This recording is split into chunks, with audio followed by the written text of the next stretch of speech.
Hello, everyone, and welcome to Burn the Ship, the podcast that helps entrepreneurs go all in on their business, and we introduce them to professionals that can help them to do so. Today, we have a very special guest. Tom, how you doing today? I'm fantastic. And you? I'm doing very well. Go ahead and introduce yourself, and then tell us a little bit about your journey.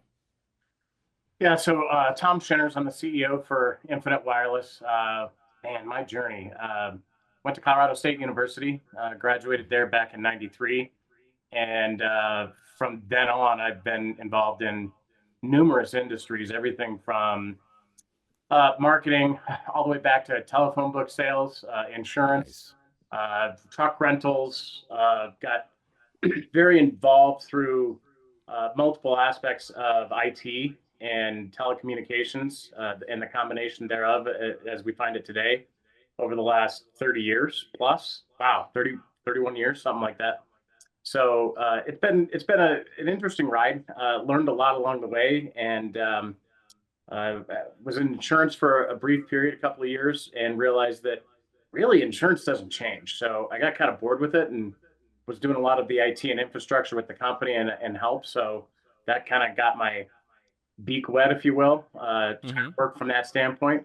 And then I embedded myself in this industry that has become this conglomeration of pretty much everything now. And as the internet's grown and changes have been made, everybody's pushing everything through the web and through the internet. So that's kind of where we're at today, and then how I got this company started. Excellent, excellent. Now, I want to go back just a little bit because we seem to have something in common.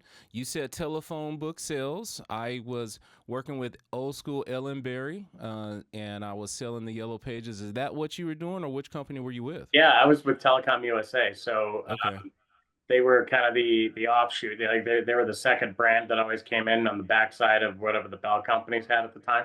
okay, okay. So yeah, I was selling ads and stuff for the yellow pages, and was I found myself always having to wait for art, right? Mm-hmm. You go meet Yes. somebody, and it was like Right. we didn't have great tools then, but I learned how to use WordPerfect and build ads myself that I could then hand off to art and Okay. get customers to sign off on. So my from beginning to end, instead of having to wait 2 or 3 weeks for artwork to come in, I could go back to the office, put all that stuff together on. A lot of us didn't have personal PCs. We were working on corporate computers Mm-hmm. and building those out and then taking them out to the customer within 2 days, which was faster than anybody was doing. So Yes. Yes. Yes. yeah, so Yeah. that's kind That's of how I got awesome. started. Yeah. It's so interesting. You and I really have a good understanding of that artwork because it's so important because you have the client, they want to do it. When you show them what it looks like, they instantly sign. But that's amazing. I appreciate you sharing that part of your story. So you went through these particular things. I know it was in communication. At some point, you had to say, I'm going to burn my ship and go all in on your business. Do you mind sharing with us what was that made you say, all right, Tom, let's go do this ourselves? So actually, there's been a couple of times where I burned the ship. The first one was again in IT and working for a couple of companies that weren't doing things right, and one of them was going out of business. And so at that point, when I started iTip Communications, it was either I go find another job or I start my own company, Mm-hmm. and did it then. Um, Gosh, when that was back in, I got to think now, going backwards here, probably in 2007. So about 17 years ago was when I started my first one, and Okay. then ended up wrapping that up and combining that with a couple of other companies. That one kind of burned to the ground. So I burned the ship, went back into working for big companies. And then in the last year, again, same type of scenario where I was forced into unemployment.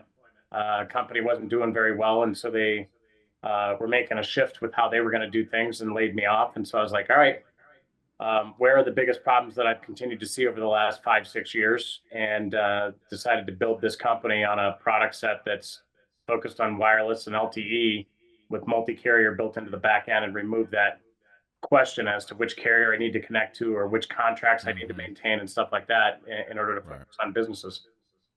Okay. Okay. Now you're in there now. And as far as with your business now, describe with the audience, what it is that you're performing, and who's a good referral to send over your way. Yeah, so let's start from at the foundation of the company. We work with a company called SEMO that, ironically, this technology has been around since 2008. So they have a patent and trademark around the products that they're working with and that they've developed. So it's a multi-carrier product. There's over 300 LTE carriers around the world that are involved in this. And the idea originally, where they were really strong, was in the business to consumer environment with selling hotspots, right? So Hmm. the ability to travel, either depending upon type of plan, you could have a North America plan or an EU UK plan, Asia Pac, or a global plan. And I saw this product set, and they were trying to break into the business to business mode because consumer has always been kind of a month to month play, Hmm. the way they developed it. And I saw the need for this. There's a multitude of products out there where business today, we go back, I don't know, 10 years ago when I was selling UCaaS and hosted VoIP services and making that transition and being an early adopter in a lot of those product sets. And the conversation with everybody was always the lifeline of your business is your phone, right? I mean, if everything else fails, because at that time, internet wasn't as good as it is today, uh, businesses relied on their phones. Today, I would say that phones are important, but with the push to AI, with all of the automated type capabilities and transitions that we're seeing and leveraging people, which is the most expensive expense in your business, does it make sense to have them on the phone all the time, or is it more applicable and cheaper to run a bunch of these other types of AI product sets that can do a lot of the work that the humans can do much faster and Hmm. bridging that gap? So, in looking at that and making sure that we have that always on connection type scenario, which businesses today and multiple industries absolutely require, that's what was the driving factor in how we designed and built this business to go after that business to business space with routers and hotspots and capabilities for businesses to either rely solely on LTE, which is not always the recommended capability, but in the situation where it's a remote location or they can't get service or they can't get connectivity, it may be their only option. So improving that experience is a Hmm. number one. And then on the flip side, where they do have a primary connection, but as we all know, those go down or they get throttled or different things happen. And so being able to rely on a backup from an LTE perspective in that wireless space. I mean, how many people use a physical phone anymore? I mean, homeowners, most of them have gone away from doing, home phone service. They use their cell phones and they use their cell phones for everything. But the problem again is that you're tied to one carrier. So that was the entrance and the idea, and so we've been expanding upon that. I've been working toward this for the last 2 years, and then we finally started the company in February. Yes, awesome. Now, as I hear what you're sharing, I want to say a scenario. You tell me if it is close to it. And if not, that'll help you to build up to who is that ideal client. Now, as you shared, I was thinking about some of the clients that we have that are out and about in the field. They're out and about in the field. They could be garage door handlers, they could be painters, whatever the case may be. Yeah, But if they need communication while they're out there, maybe in a far off rural area, your service would allow them to pick up a signal regardless of where they are. Is that correct? yeah, I would say about 90, probably about 95% of the country we can provide service to uh, Okay. from a Okay. North America standpoint. The It's funny. Probably about 10, 12 years ago, I got involved in Jeeping. Mm-hmm. For me, because working in tech, you're always on, you're always connected. Having had my own business before, being that always on, always available kind of thing. And so I really got into off-roading because we'd go into places in Colorado and Utah and other places where you didn't have service. Your cell phone didn't work, right? So I could disconnect, which was important from a sanity standpoint, I guess I'd say. As I transitioned through that over the last several years, found this product set, and there's an outdoor version that will actually pull an LTE signal up to 20 plus miles away. So I mounted it in my Jeep and started testing it. And I'm like, this is pretty cool. And started diving into it more and finding more applications and capabilities for it. So whether there's a multitude of products that work in that environment. But yeah, the service industry is a really big one. An example of a customer here in Colorado, and I'll mention Colorado Auto Glass. They replace windshields, right? So they work both in the consumer and the business environment. as customers. And every time, most people don't realize today when you're putting in a windshield, it actually has to be assimilated directly to the car with all these detection systems and things that are built into vehicles today, collision detection and stuff like that. It actually has to be programmed and accepted by the vehicle. Their product set required internet connectivity in order to do that. And she was finding that she was having a hard time in a lot of different places being able to connect that. So we started with a couple of what I call pucks. They literally look like hockey pucks. You guys can't see it, but if you go onto a website, which we'll share a little later, you'll see what I'm talking about. It's a little orange puck. Started with 3 of those and immediately improved her capabilities so she could communicate with insurance companies. They could process paperwork. They could communicate with the customer. They could take payment on site, and then also their devices, their equipment actually synced up so that they could actually take that windshield and connect it from the ODB port, ODBC port, so that it would actually assimilate, right, and go with the car. So it solved a major problem. Within 3 days, she called me back and she ordered one for every truck. Yeah. That's one great example. But you think about from a Colorado standpoint, you think about the metro area. There's a multitude of carriers and a multitude of places all around the metro area where you may or may not have service because different carriers have coverage, and our product set automatically moves and changes between the carriers. Yes, yes. Like I said, that's the first thing that came to mind because with us helping businesses with their credit card processing, they're out and about, and sometimes they can't take a payment or they have to do it in offline mode. And yes, it flips it back on when they get a signal, but we always want it just to go through right then.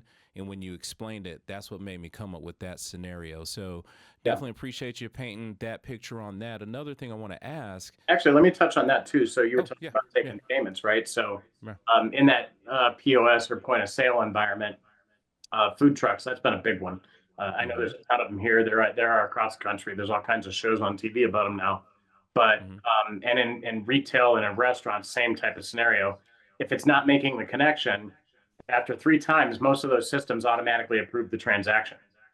Yes. So when they get back, right, and now they're uploading and doing all that stuff and all of the verification, I mean, that was a customer at the time at the point of sale, hence the reason why they call them point of sale, right? And now all of a sudden you have that loss because, oh, it wasn't approved or what happened. So that's a physical loss. There's no way to chase that down. And that's just an acceptable risk today. Our Mm-hmm. product set helps fill that gap so that that's a very small aspect of the business anymore, as opposed to what has been commonplace over the last several years, especially through the pandemic and going into today. Yes, yes, yes. Like I said, that's immediately what I thought. Now, and it came to mind of how I can refer you out to others. Now, the second portion of that question, goes towards your referral partners. With us, doing credit card processing, the CPAs, bookkeepers, great opportunities for referral partnerships. What does that look like for you? Who's a good referral partner for yourself? Anybody who's serving customers and depending upon, how they're consulting. So the we actually designed the company and built it around what I call the channel sales model. So I don't necessarily have a direct sales force. We're not focused on that whatsoever. When we get opportunities and leads, we push them off to partners because we're trying to build that synergy and that partnership between us and partners. So MSPs, like you mentioned, accounting, legal, for people that are helping folks start companies up and looking at types of connectivity, any type of business owner that's serving the community. So whatever they're doing, if they're working from a B2B standpoint and they're supporting customers, building that relationship and saying, hey, by the way, uh, we've got this other product set or this partner that does this. Those are all, to me, that's gold. That's how we continue to build the business and how we focused on it. So um, it's a different approach. The channel, as far as I'm concerned, the way it's designed and built with a lot of consultants and different companies and people that have been involved, like myself, having worked for big businesses and then gone into business for themselves, or even the entrepreneurial spirit that started from ground one. um, that's where we play really well. And we've got both a referral program and then a residual based program. And kind of having started in insurance, looking at the insurance aspect and most of these agents, they build their book of business because they're getting a residual off of it every year Mm-hmm. or every month, depending upon how they're getting paid. So the channel is really no different from a tech standpoint. It's been around for some time, working with a lot of the technology service brokers, individual agents, and stuff like that, and helping them build their book of business and paying them residual is really where it plays. I would also say that companies that haven't ever thought about, hey, can I build some type of a residual program? The nice part about that, and kind of call it mailbox money, right? So Mm-hmm. they make a Mm-hmm. reference, and that customer stays a customer with us, then they continue to get paid. Yes, yes, that's awesome. That's awesome. Now, we appreciate you sharing, a scope of how your business is working and how you're out there helping people. One of the things I want to ask is about some of the skills that you have acquired and nurtured over time. This podcast is for those entrepreneurs that have gotten going and maybe gotten stuck, and they can just relate to some of the guests that come on. Can you share with them some of those skills that you have acquired over time? Yeah, I think the very first one, and this is a continuing learning experience, is realize that at times you may think you're the smartest person in the world in terms of being able to do this, or you have this greatest idea and very passionate about it and going after it. I think the big thing is to always take a break, and at every step. The very first piece is make sure you have a business plan. Make sure you've documented it and know it inside and out, so that you have something to execute from. And for those that are starting new businesses that have never done this before, there's all kinds of templates and different things out there that you can grab to be able to do that. But really take a look at what it is that you want to offer, what you want to be as a business, and then figure out what most people refer to as a SWOT analysis, right? So your strengths, weaknesses, opportunities, and threats. And once you've kind of identified those and who your competition is, where you're going to succeed, and then pick a realistic market. I think one of the challenges that I've always been through, especially working even with big companies, is that they always get some other company envy, if you will. Um, Mm-hmm. they're they saw somebody doing something. Hey, I can do that better. I'm going to go start this, and they have this envious aspect of, well, I can do this and I could do it better than them, and I could become as big as them. And man, there's very few companies that can accomplish that, right? With the right idea and the so-called right widget, and with the right representation and employee base and support. Yeah, I mean, any business could grow to as big as you could possibly imagine or beyond your wildest dreams. But Mm-hmm. always take that time, and then to focus on the business plan. Then I would say the other thing is, make sure you put in your schedule times that you go back and reflect, because I'll tell you, in the last 9 months, really haven't been going through this, and for the last seven, having been in business, you get to certain points where you get real frustrated, and frustration can either be one of the greatest things or one of the worst things when you're starting a business and then running a business and carrying it forward. Take that time for yourself so that you can work through that frustration and look back at where you're at, and then match that to your business plan. Like, do those self checks, and I suggest doing it. For me, I do it once a week, and then just briefly, and then I do a deep dive once a month, just to kind of go back and go, okay, what have we accomplished? Where are we at? It's very easy to get locked into your day to day once you've really started rolling and forget about that aspect. And then you're going to get a lot of people that come to you and say, hey, you need to do this, or you need to do that, or have you ever thought about doing this or doing that? And many times I see business owners with the right idea, and I've fallen suspect to this as well, where all of a sudden you're changing or shifting the model that you had originally built based on some input from somebody else. You're like, oh, that's a great idea. Take the time to really reflect and look at that and make and see if it fits with the business plan, because ironically, your business plan that you set out to do was probably the right one. You're going to make tweaks and changes to it, but don't completely shift your focus. Does that make sense? Yeah, yeah. Don't come off your square just because you got a little bit of information, and it makes a lot of sense. And then as you continue to transition through, the first several months of business and even years in, is again continuous reflection, and then surrounding yourself with some people that you trust.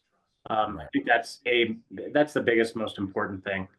Whether it's family or friends, I always, uh, in reflecting and looking back over my career over the last 30 years, it's funny, if you have kids and you're trying to help raise them and have them have friends, and they lose friends, and you see through their eyes and reflect back on your past.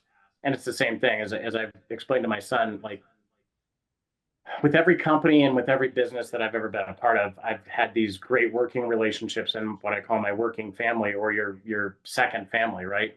Which a lot of times takes your first family, because you're spending more time with these people and in your business than you do sometimes with your own family. But finding Mm-hmm. that balance between those and realizing that the transition between different companies and different things that you're doing, and even in personal stuff, those relationships are going to change over time. Some of those that you've maintained for a long time and you're still in communication with, like I can pick up with people that I haven't talked to in 5 or 6 years, and it's like we've been old friends and we didn't really miss a beat.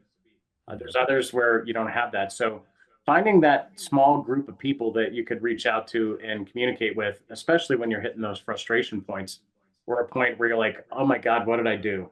That will really help ground you. And having some of those people, A, be honest, like you made a mistake here, and maybe this is a great way to go about trying to fix it, or Mm-hmm. helping you and saying, hey, you know what, you've done a fantastic job to this point. Don't lose your focus.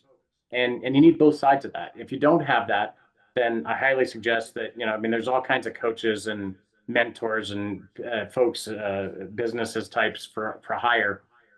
Get yourself one of those if you can afford it. And if not, then again, just continue to keep that focus from, again, as I said, referring to your business plan on what you set out to do originally. I just consulted with one of my partners a couple weeks ago about her business, and she has lost complete, I would say complete focus. She didn't have a business plan. She had an idea what she wanted to do. It's migrated into something else. And I suggested to her, back up and go back and figure out what it is that you really want to do and what you want to focus on, and then build a plan around that, and then go execute on it. And that's probably the key phrase. Execution is key. If you have that plan and you're following through, execute through the different steps, and as you continue to get through there, yeah, you're going to make some changes. And you may have thought that this could go one way or another, but work through that and continue to celebrate in the little successes, because those are most important with keeping you amped and excited about your business. Yes, like so. Go ahead and find what it is that you want to do. If you've already found that, you probably have since you have the business going. Go ahead and get the plan together. Get a tight knit community to help you to stay accountable, and then execute. That's what I took from what you shared. So I definitely appreciate you sharing that with us. And you've talked so much about business and Infinite Wireless. We want to go a little bit more to Tom. So we do all of this hard work so we can have time to ourselves. What is it that Tom would do if he got everyone with ample communication? What would you do, Tom? What would I do? Celebrate. Go Jeep more. Get Okay. out Okay. and experience life. I mean, we tend to, no matter what job you have, right? I mean, we always tend to get so focused on work. And I think here in the US, we do, everybody's so focused on living to work as opposed to working to live. And Mm-hmm. we all hear about it. But make sure you take that time. And for me, yeah, it's getting out Jeep and spending more time with my family, getting back to what, nature, and loving the area that I live in and traveling and seeing stuff, and celebrating great success with those customers that have adopted that you've helped. Um, Mm-hmm. to me, we're not successful unless a customer is, and being able to help do that and continue to work with people and mentor them, and employees, staff, partners. To me, that's the key. I mean, that's why I'm in this business. Um, the golf a lot more, Okay. quite frankly. Okay. Yeah, maybe Yeah. some more fishing.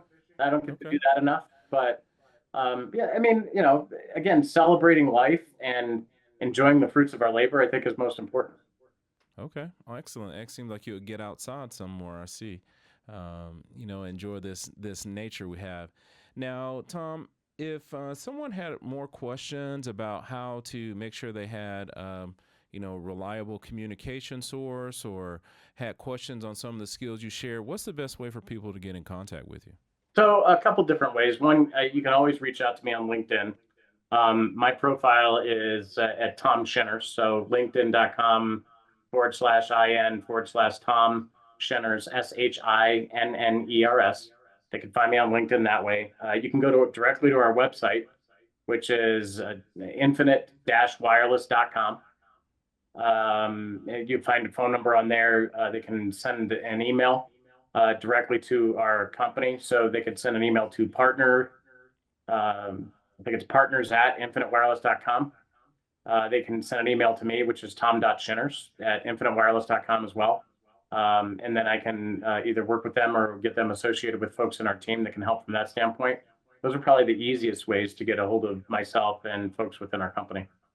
Excellent, excellent. And we definitely appreciate you coming on today and sharing about your journey, your business, some of the personal things you would do. And because of that, we always honor our guests with the last word. Please look into the camera and share something good with the people.